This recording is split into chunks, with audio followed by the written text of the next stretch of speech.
Yeah, you'll have to pardon the mood lighting. It's got quite dark for some reason. All right, let's look at Screencastify. We are not going to have a look at how to actually do the recording. We're going to go the next step now and look at how to do an edit of your recording. When you do your first recording, it's possible to trim the start and the end of the video. Not so easy to trim bits out of the middle, but the editor, which we have access to, allows you to do that. You can add some text, you can blur sections out, you can crop your video. So let's have a look at that right now.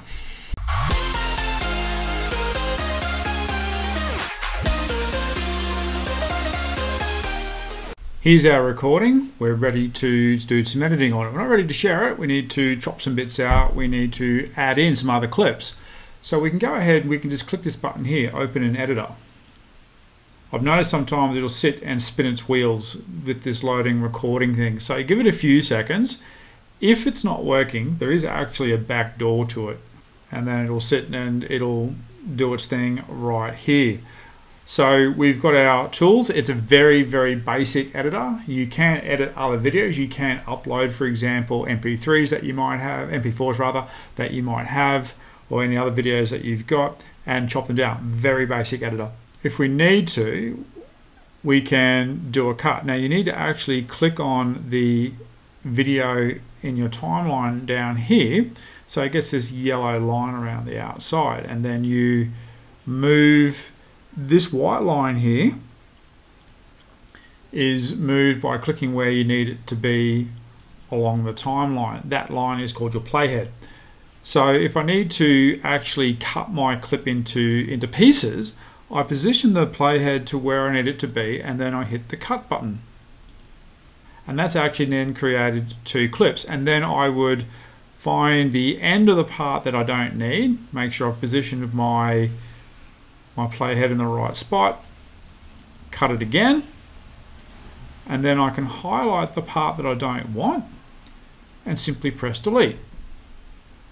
And that's chopped out the bit that I don't need in the middle. I can bring other media in. Now, it's not a true video editor. There's no audio track, so you can't bring in other audio and so forth, or at least not easily. So we might bring in something, for example, from, okay, it does this a lot, super annoying. So you just go try again. I've found that if you just refresh the page, so you can see that refreshing the page, you don't lose the work that you've done. And then we can go add media, and we can sort of hit up our Google Drive. I don't know why it freaks out the first time. It happens a lot to me for some reason.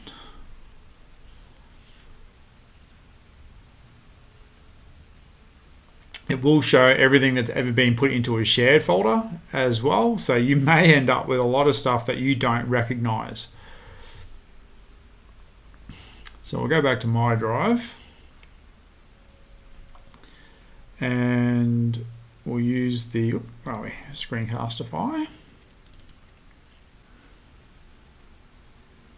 Now your editing is non-destructive, so it means that it won't actually wreck the original video that you install in the editor. So I'll just take a random one here for the moment and select that. And it adds it at the end of your video.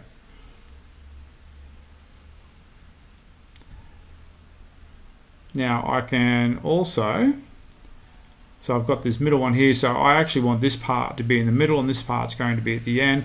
I can just click on the one that I want, and I can actually just drag and drop it to where it needs to be along the timeline. So that's now up the end. When I've got the clip selected, I can also use these handles on the end to trim the start and end of the video as well. The crop tool, what that allows us to do, as the name suggests, you click on the crop tool and you adjust so that you've got the part that you want, like so, and then click done. and now you're only displaying what's in that video. The other clips go back to the original size that you had, unless you go and crop those as well. Now sometimes you might have some sensitive information or some information that you'd rather not share through your video. It might be people's names or email details or something like that. So you can actually use the blur tool with ominous thunder rolling in the background. Select your clip. So these tools won't work unless you've highlighted one of your clips. Hit the blur tool and you get this box here, and you simply position it and resize it over what you need to blur out, and then you can change the intensity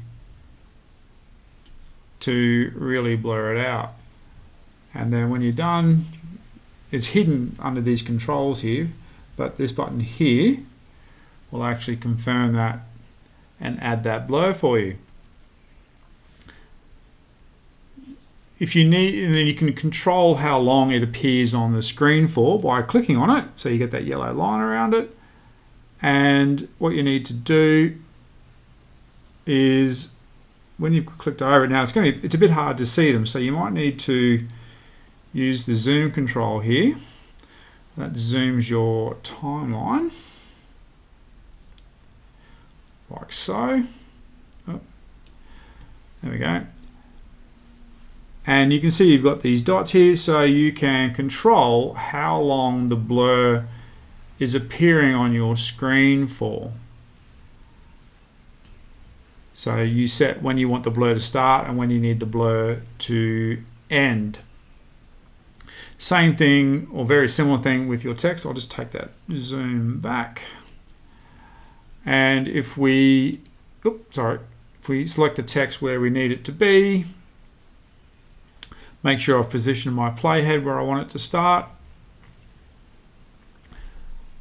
I've got my text command here, and I click, and you can control your font, whether it's highlighted or not, change the font style and all that kind of stuff.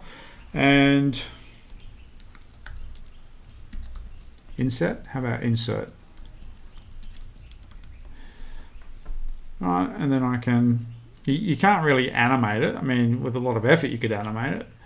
You know, I could change it to one of the other fonts. I can change the style or the sizing of it. You don't get a lot of control over the size. And I can change the background color, and I can change the font color, like so. There's no other drawing tools, unfortunately. Text is about it. It's assuming that you've used the drawing tools when you did the original recording. And same thing again, you click on the text, so that's these pink ones here, and you can extend, you can move when it actually happens. That's not what I wanted. If we zoom in again, a little bit picky, get these handles again, and you can extend how long the text appears on the screen. So as I said, really basic editing. When you're done, you can go ahead and press the export button. Now, for me, I tend to export to Google Drive and then share it from there, but you can also download it as an MP4, so then you can then re-upload it to YouTube or share it via email or whatever you need to do. So I'm going to go export to Google Drive. Now, again, it's probably going to tell me that it can't do it for some reason. Nope. Okay, look, there it is. So we'll hit the refresh button. It is quite annoying when it does this. Once your page is refreshed, we'll just hit the export button again, and we'll export it to Google Drive. All right, so we'll give it a name, and we'll hit save. All right, so as you can see, you can share the video while it's still processing because it's just a link, but people won't see it right away until the processing's actually complete. When it's finished processing, you've got this, you can view the video, and you can see here that it's been saved into the Screencastify folder in your Google Drive. So you can go watch the video, or you can hit the share button, and that will take you to the screen where you set the permissions for your video. So from here you can set it to be visible by whoever it needs to be able to see it.